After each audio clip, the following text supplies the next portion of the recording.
And that's probably something I should do too. This is a revealing process.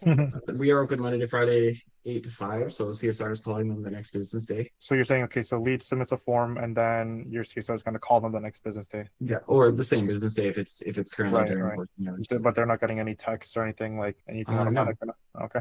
I don't think so. Other than the form submission that they come in from Facebook, did they show interest? Like, was there any texting back and forth or anything like that? No. It's usually we get the lead, and if we get the lead, we're gonna call them right away, or we're gonna call them the next day. But like no speed to lead stuff is really set up properly yet. And how many Do you, times do you call them after they submitted the form? Once, maybe twice, not enough. Now that I'm thinking about it, I would honestly call every day until they give you an answer. so there's no structured follow-up you're telling me. yeah. Yeah, no worries. Client, Sorry, right? let me add to this. So we're training up some techs to do quotes too, but our current sales guy seems unable to train them how to do a quote on site. So when they do it, they take it back to the shop. Why isn't your sales guy able to train them? Like, is there not, do you guys not have a standardized process that he follows that he's able to teach them or? It's something we haven't figured out yet.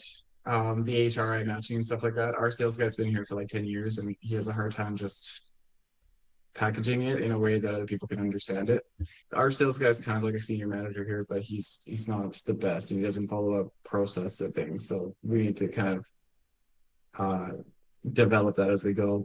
So then, yeah, you would want to train it. Like you should be interviewing that sales guy, or at least somebody interviewing that sales guy, and writing down exactly how he sells the equipment and training them on that. That's why I'm asking. Like, would a proper SOP document to train these techs into becoming a little bit more sales friendly with the customer, would it actually help you?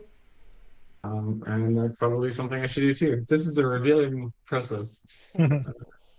Yeah, that's we usually like to do this like with everyone that we talk to because if we don't understand your process, there's no way that I can know how high level is supposed to help you because every company runs their stuff differently, right? So Mhm. okay, so let's say you get an estimate, they're either accepted or declined. What happens when they accept the estimate? If they accept it, like on the spot, Eric will call the office and see how soon we can get it scheduled in, or he'll just look at the schedule. What if it's not accepted on the spot? If it's not accepted on the spot, then I think he just kind of leaves. Sorry? I think he just leaves. Like it's not often declined. It's usually like, oh, I gotta talk to my wife, or there's one of those. So I think he just leaves and then tries to follow up with a phone call over the next few weeks.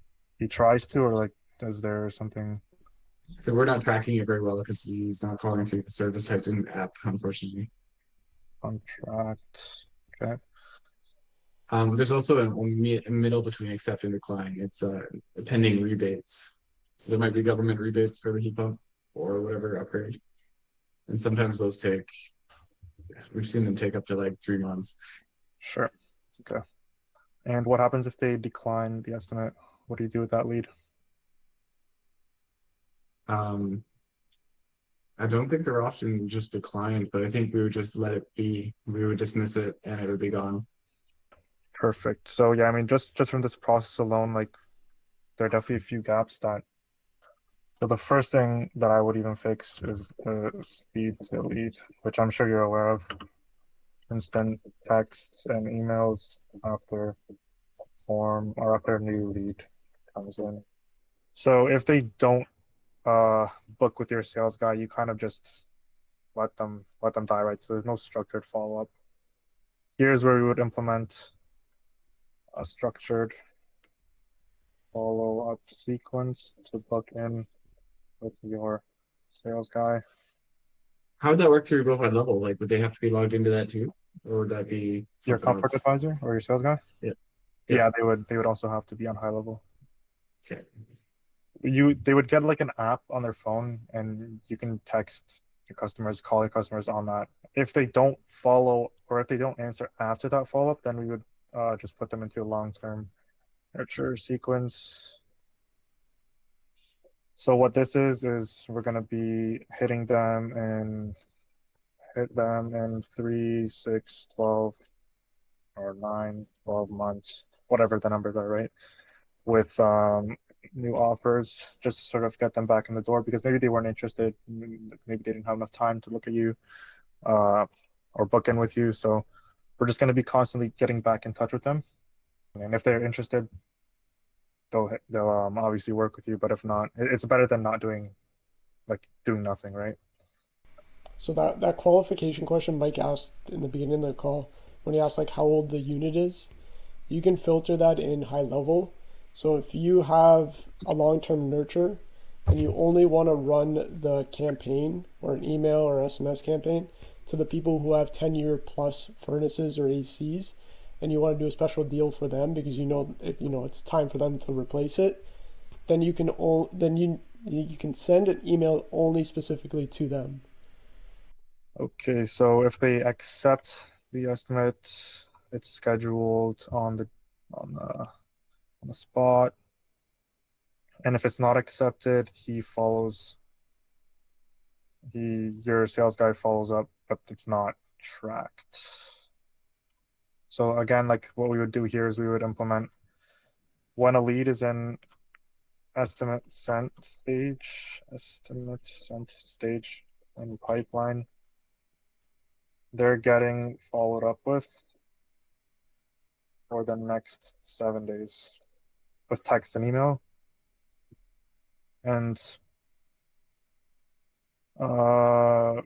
we also have like SOPs on this. If you want your CSR, this is really flexible because you can have this system follow up with them, for example, or if you want reminders for your sales guys to follow up with them, they can also get automatic text like, hey, follow up with this lead, follow up with this lead, call this lead, whatever. That's really good. I like that. Yeah. And if they don't end up answering you after you send that estimate, it's the same thing. Long-term nurture, hit them every 3 months with new offers. And okay, so as I said, there's also something between the job scheduled and the job stage. So one thing that you should do is appointment reminders, just as a little gesture to keep them in the loop. So like, hey, we're coming over tomorrow. Here, we're coming over in 30 minutes. Updates on when the equipment is arriving? Like, would they give you an update from the supplier? No, our office typically has to follow up. Mm-hmm. They used to leave a customer or like the homeowner not knowing something's coming in for 3 weeks. It's long. Yeah, it can be a little hard. I think that's So like what Mike was pointing out is, say the estimated time of arrival for equipment is 3 weeks, and like if your supplier is very consistent with that and they're like on top of it, then you would send out a reminder like every 3-4 days, letting them know it's on our way. We didn't forget about you. What we usually like to do is after every job is a post-job survey,